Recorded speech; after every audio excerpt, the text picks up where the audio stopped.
Lesson 4.2, Gross Pay, Net Pay, and Deductions. So gross pay is the amount of money you earn before deductions. So that's the amount of money you were calculating back in lesson 4.1. So it's the amount of money you earn, whether it's doing your hourly rate times the number of hours you worked, determining your commission, or how much you earn through piecework. But when we receive a paycheck, that amount of money that we earn is not how much goes in our bank account.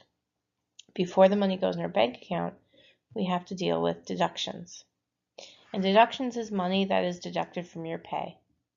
So some examples are EI, which is employment insurance, CPP, which is Canada Pension Plan, health insurance, or union dues, and taxes. So this money comes off of your paycheck every week, and it goes to different places to help pay for certain services, and it doesn't end up in your bank account. So the amount of money that does end up in your bank account is what we call net pay. So net pay is the amount of money you earn after deductions. This is the amount of money that goes in your bank account. So when you calculate how much money you're making, let's say if you're making $15 an hour for 40 hours and you do 15 times 40, that amount that you get is your gross pay. But after deductions, after you pay taxes and EI and CPP and all those deductions, a little bit less than what you just calculated goes in your bank account. And that amount is called your net pay. So how do we calculate these? So to calculate gross pay, we would add our net pay and our deductions, because that amount that we earned, part of it goes to your bank account, which is your net pay, and part of it goes to all those services, which is your deductions. So if we put those two parts together, we should get our gross pay. To calculate our net pay, we take our gross pay, what we earned, and we subtract all of those deductions, and it tells us how much is going in our bank account. And to get our deductions, we take our gross pay, which is how much we earned, and we subtract how much went in the bank account, and it tells us how much went to deductions. So for gross pay, we add our net pay and deductions. For the other two, for net pay or deductions, we subtract. But if you just think of the idea that the gross pay is the whole amount, and it gets broken into two parts, net pay and deductions, it should be pretty easy to calculate. So the first activity we're going to do is look at a pay stub. So a pay stub is a slip of paper that you get every time you get paid, and it breaks down exactly how much you got paid, along with some other important information about that particular pay. So we're going to answer some questions about Gemma's pay stub. So the first one is, what is the pay period? So the pay period is the span of time that you're being paid for. So usually you work for a week or you work for 2 weeks, and then it's another little bit of time, whether it's a couple days or another week, before you get paid. So your pay period tells you which span of time you're getting paid for. So in this case, if you look up at the top right corner of her pay stub, you see pay period, and you can see she's paid from March 1st to March 15th. So that's a 2-week span. So some people get paid weekly.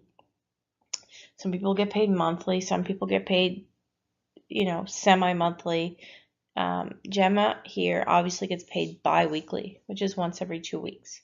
And we know that because her pay period is a span of 2 weeks, March 1st to March 15th.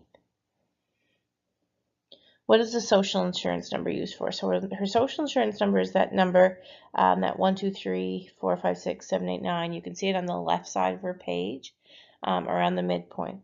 So what is it used for? So what happens is, if your name is John Smith and you have a job, and let's say you even have the same birthday, and there's somebody that lives in Ontario and their name is John Smith with the exact same birthday, and you're paying all these taxes through your deductions and all to EI and to CPP, all this money, the government needs a way to be able to tell which John Smith is paying which amount of money. So what they do is they assign you a social insurance number, which we put SIN or SIN. And everybody has their own social insurance number. So that way, if two people have the exact same name and a lot of the exact same information, we can still tell them apart by their social insurance number. The same way students have a student ID number. So if there's two students in the school with the exact same name, we can tell them apart by their student ID number. How much does Gemma make an hour? So if you look under the social insurance number, in the earnings section, her pay rate is $15.26 per hour. How many hours does Gemma work in a week? So next to pay rate, it says hours worked and it says 70. But remember that this pay period is for 2 weeks. And this question asks how much does she work in a week or how many hours? So we would cut that in half and she works 35 hours in a week. What is Gemma's gross monthly pay? So under gross pay, which is right next to hours worked, it says $1,068.20. What is the total amount of tax taken off Gemma's check? So if you look down under the deductions section, there are two types of tax. There's federal tax, which is tax that goes to the government of Canada, your federal government. And there's provincial tax, which goes to the government of Nova Scotia, your provincial government. So we would tally those up. We would add those up to get your total taxes paid, which is $242.48. What does CPP stand for? So if you look down under deductions, CPP stands for Canada Pension Plan. What percent of her gross pay is the CPP amount? So to calculate percent, we would do the amount that she pays to CPP divided by her total gross pay, which is $1,068.20 times 100. And it gives us a percent of 5.96%. What does EI stand for? So under deductions, if you look for EI, you see it stands for employment insurance. What is Gemma's total net income? So that's down at the bottom of her gross pay, and it's $743.38. So what should Gemma do with this pay stub? So she should save it in a safe place. So usually they say a year for sure, but it's safe. They would like you to save your pay stubs for up to 2 years. So that way, if there's a discrepancy in the amount of deductions, taxes, CPP, EI you've paid, you have that proof of a pay stub. What should Gemma not do with this pay stub?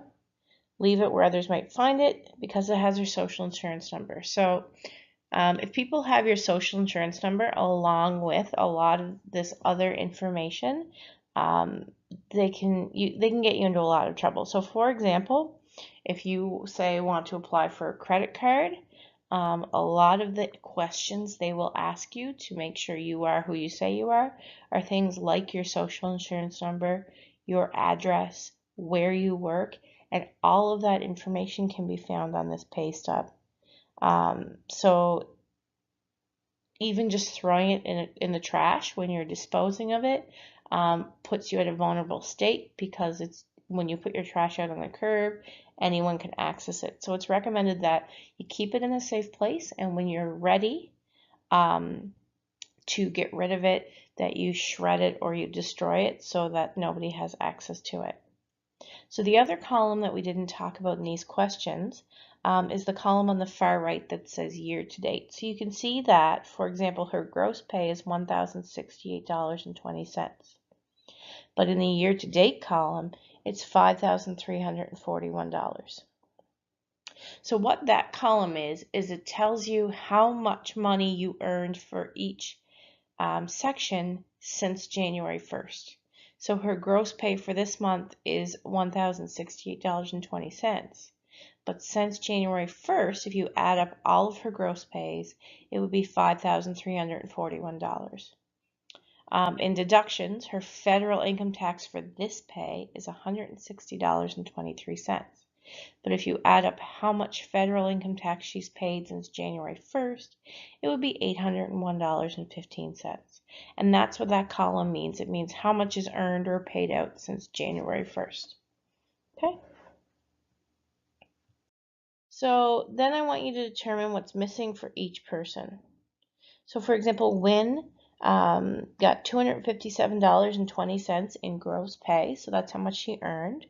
And then there was $42.49 deducted from that. So what was her net pay? How much did she get in her bank account? So it's just a simple subtraction. And we see she would get $214.71 in her bank account. So Margaret, she paid $73.11 in deductions, and $311.96 went in her bank account. So what was her gross pay to start? So remember, deductions and net pay are the two parts of gross pay. So to find gross pay, we add them back together, and we get $385.07. Mark had a gross pay of $429, had a net pay of $347.30. So what were his deductions? To calculate that, we subtract. And his deductions were $81.70.